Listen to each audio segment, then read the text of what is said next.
Hi, everyone. My name is Shanna Fold, and I am going live on YouTube today for the first time. I'm doing the show on YouTube, making sure that I have plenty of light.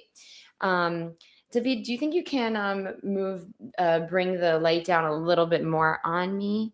And that would be great. All right, everyone. What I'm going to do is I am just going to go right ahead and record the show as always, but for the first time, doing it on camera.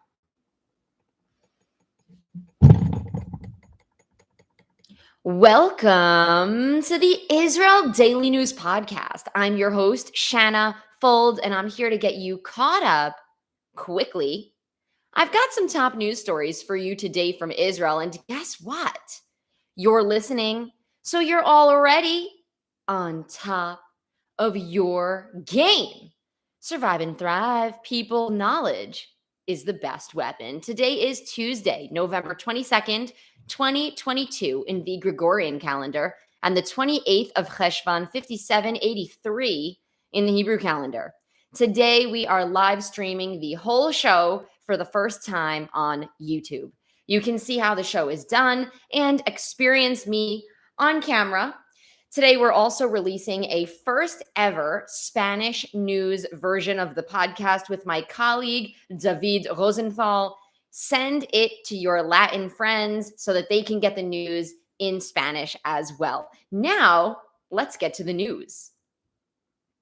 94-year-old Rabbi Shimon Badani, president of the Council of Torah Sages and the Shas Party spiritual leader, was rushed to a medical center in Bnei Brak after being resuscitated on Monday. So that was yesterday.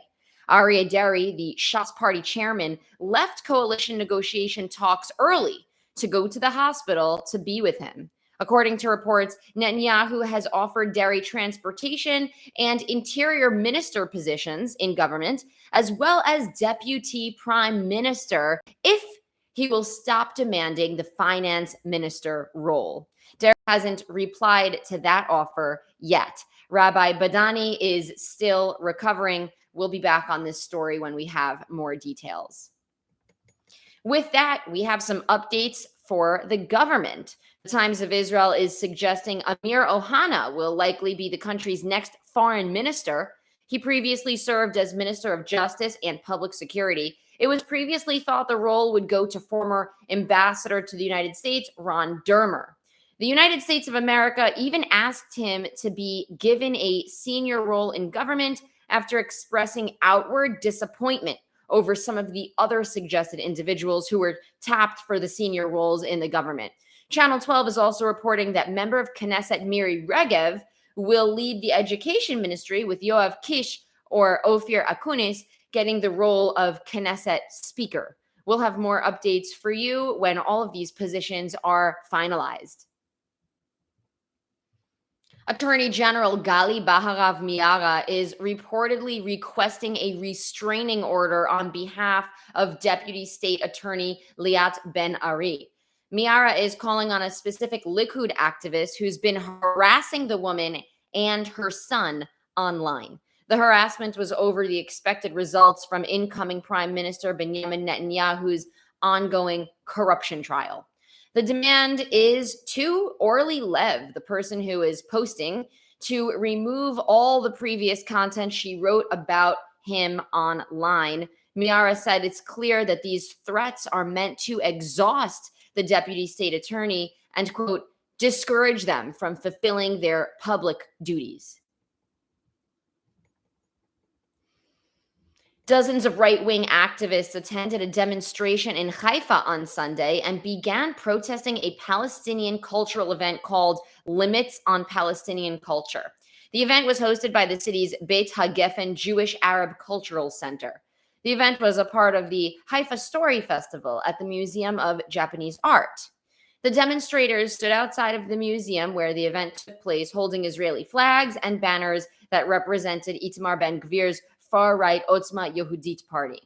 Demonstrators like Otzma Yehudit, or in English, the Religious Zionism Party, say they did not come out because they have a problem with Palestinian cultural events.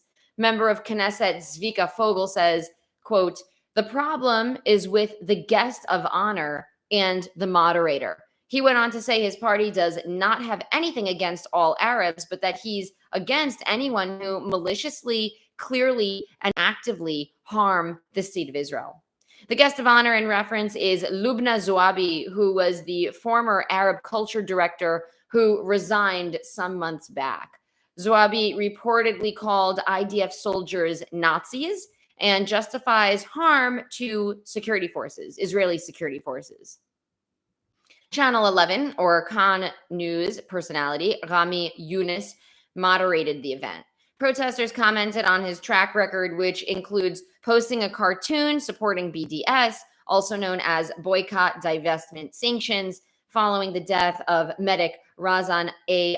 Nazar from an IDF fire in 2018. He's quote saying, "The Israeli Nazis who've been shooting Palestinians in the world's largest ghetto have shifted gears today by murdering a nurse via a bullet to the chest." So that was the post from a few years back. Another protester told Haaretz newspaper, quote, "I have no problem with Arabs in Haifa. My brother was killed in the army in Haifa in 1978 so that Mr. Rami Younis would breathe air. And my brother isn't a Nazi. I came here with a loudspeaker to tell this to his face. I came to stand with the bereaved families so he understands that those who died during their service were also killed for him. I don't know Rami Younis. I've only heard about his comments in the media." End quote. Event registration was disrupted when a group called Ending Arab Terrorism ordered 500 tickets using fake identities in order to disrupt the program. Organizers of the event caught on and started to force people to register using their ID numbers, so that put an end to that scam. People who came to the event itself responded to demonstrators. One yelled back at the protesters saying, "Police, do your job already and get lost, you judo Nazi with a skull cap." Two residents of the Bedouin village Bir Haddaj filed a complaint on Friday with the police stating 8 men in security uniforms brutalized them and vandalized their property after stopping their vehicle. According to the men, the aggressive men did not identify themselves. The Justice Ministry's office has begun an investigation to see if the attackers were policemen or soldiers.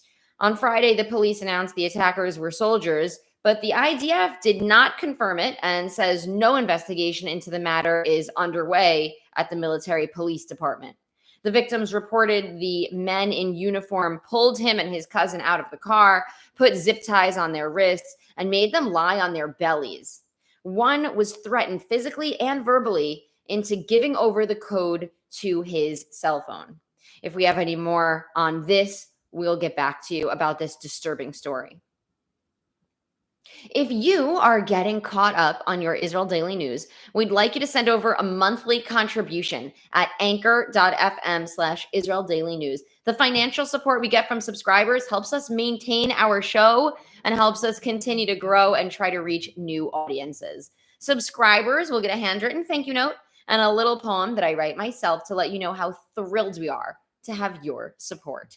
And thank you to all of you for your interest in Israeli affairs. Israeli politics are world politics. We have one link in the show notes, which you can click on, and that'll take you to the page where you too can make a contribution and feel good knowing that you're supporting independent journalism. So check that out at anchor.fm/Israel Daily News. You can also support us by leaving us a review on Apple Podcasts. 2, you can share this show with a friend. And 3, you can follow us on Facebook at israeldaily.news, as well as Shanna Fold. My name has 2 N's in it, and I'm very sensitive about that.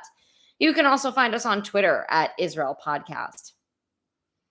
Israel and Japan are moving ahead in steps to sign a free trade agreement, which is expected to lower the cost of Japanese-made goods like toys and, most importantly, cars, which are a huge expense in Israel with taxes of 100% the cost of the car itself.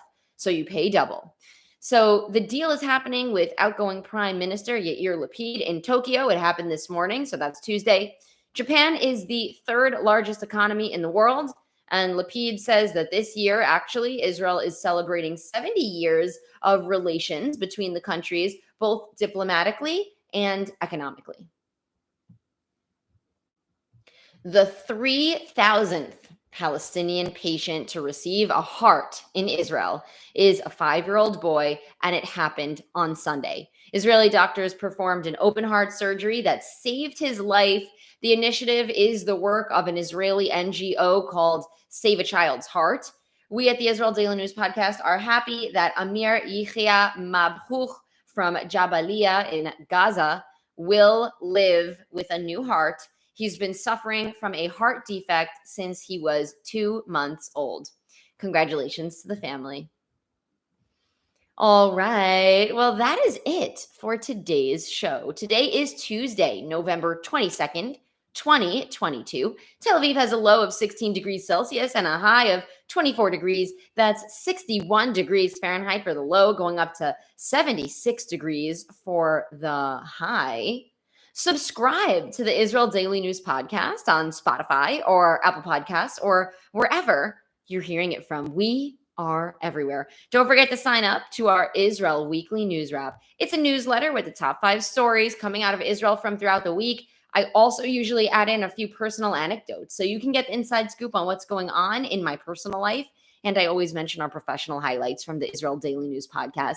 Let's now hear a song called Rabbi Yochanan by Yanir Kalinsky, who works with multiple types of instruments and is inspired by different landscapes and ethnic groups that he's visited around the world. He comes from Israel, but he grew up in Argentina since the age of 4. Today, he's back in the Holy Land with his wife and 5 kids. He says that he brings ethnic color to traditional Jewish songs and melodies like the one that we're going to play for you. Enjoy and have a great and productive day and an excellent week. Shavua Tov, everyone.